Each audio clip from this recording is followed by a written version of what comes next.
questões da urbanização de favelas e as operações urbanas. Olha, Eduardo, se você somar desapropriação com habitação, você vai ver que a gente chegou a índices bastante interessantes de investimento na habitação. Então, eu acho que essas decisões, não é que o instrumento não é o melhor dos mundos, mas o que conta que o instrumento seja efetivo é uma decisão política do prefeito e do secretário. Quer dizer, eu quero usar o dinheiro da operação urbana para baixa renda, é óbvio que ele será usado. Se eu não quiser usar, os nossos procuradores sempre vão encontrar caminhos bons para que não sejam usados. Bem, vamos passar, que aqui todo mundo já falou sobre isso, pode passar. Então, essa questão da integração, né, da habitação não ser um tema sozinho, né, está, obviamente, ligado às questões todas, e principalmente a habitação não pode ser pensada sem as redes sociais que as pessoas criam nos seus bairros. E aí nós definimos um conjunto de programas grande, porque, obviamente, a habitação não pode ser tratada apenas de uma forma, e São Paulo, o maior problema era a urbanização de favelas, então esse foi o programa prioritário. A regularização fundiária, que é um problema prioritário em todo o Brasil, né? Nada é regularizado quando se trata de bairro informal. Construção de novas moradias, a questão do centro da cidade, né? Você tentar ocupar os prédios vazios na área central, que nunca é uma questão muito fácil, e criar programas alternativos como o do aluguel, que ninguém acredita, mas é uma solução importante nas cidades. Esse trabalho que a gente fez em Barueri, 40% da população de áreas precárias vive de aluguel. E todo mundo acha que é casa própria, etc. Então, no fim, o aluguel se mostra uma boa solução. Então, o plano da habitação, obviamente, ele era estruturado, né, com base na participação, né, nos vários organismos que se cria, né, Conselho Municipal, Fórum de Entidades para cada bairro, os EIs, e Conselho Gestor do Fundo, Conselho Gestor das Operações Urbanas. E aí, eu acho que um ponto importante é essa questão da territorialidade, né? Então, a gente sempre tentou mostrar à população como é o território onde elas habitam. Então, com maquetes, aí o plano sempre trabalhado em conjunto com esses desejos da comunidade, porque acho muito legal esse aplicativo de vocês, porque ele pode ajudar a comunidade no plano urbanístico, que é trabalhar com seus desejos. Então, esse aqui é um bairro com 50 mil pessoas na Zona Leste, ele chama São Francisco, e quando nós fizemos esses debates, a gente passou a descobrir coisas incríveis, né? Então, até essa ideia que as pessoas têm muito, o centro, periferia, quando você começa a trabalhar nesses bairros, você vê que não existe essa ideia de centro e periferia, ela é uma ideia nossa, né? Eu lembro que um dia um colega nosso arquiteto foi no Cantinho do Céu, que é no extremo da Billings, e ele falou, nossa, aqui na periferia eu nunca imaginei ter tanta coisa, etc. Aí o morador ele falou assim, periferia do ponto de vista de quem? Porque para mim, o senhor que mora lá no centro, que é periferia, que eu levo tempo para chegar lá. Então, os conceitos também hoje estão mudando muito na cidade contemporânea. Então, essa ideia de que a gente está olhando para a periferia já não existe mais. Então, as pessoas têm muito claro o que elas querem. Aí eu vou só mostrar uns exemplos de quais são os desafios de um plano pensado do ponto de vista territorial. Essa favela é de Heliópolis. Ela era considerada a maior favela da cidade de São Paulo, uns 70, 100 mil habitantes, e no último censo, o IBGE concluiu que Paraisópolis é maior.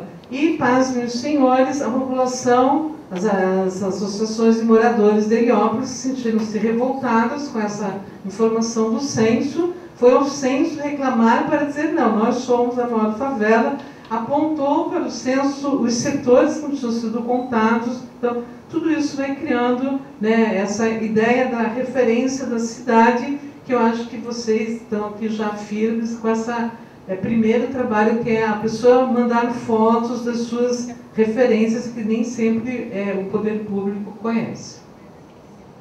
Então, trazer um pouco da vida, né, que a gente pensa, o pessoal mora em favela, que horror, precários e tal, e não é bem assim. Então, comércio ativo, esportes, né, ativo, o que mostra que tem que se investir em equipamentos públicos.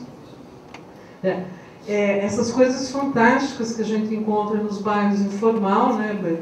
Eles têm uma orquestra sinfônica, um grupo de balé, com dificuldades de financiamento público, né? Eu fico sempre pensando, se qualquer ator global consegue um financiamento para uma peça, um filme, coisas do tipo, né? Nós temos uma orquestra reconhecida internacionalmente, feita com recursos da comunidade. São exemplos de aprendizado. Esse aqui, então, é Heliópolis. Só para mostrar aqui que, apesar das intervenções do poder público, né, tem uma linha do tempo aí de tentar fazer moradias, novos prédios, a favela continua se expandindo e nem 10% mora nos prédios, né? Eles continuam se expandindo em casas. Então, pode passar, são as fotos do fórum, onde eles levantam os aspectos positivos e negativos, que vocês já estão trabalhando nisso, né, com a comunidade, que é muito legal. E aí a gente vai para o trabalho cotidiano. Então, são coisas muito simples, que custam muito mais barato do que se construir uma nova unidade. É você levar a cidade para um bairro precário. Então, estabelecer padrões urbanísticos aceitáveis. Esse também, né, recuperar áreas perdidas. Pode passar.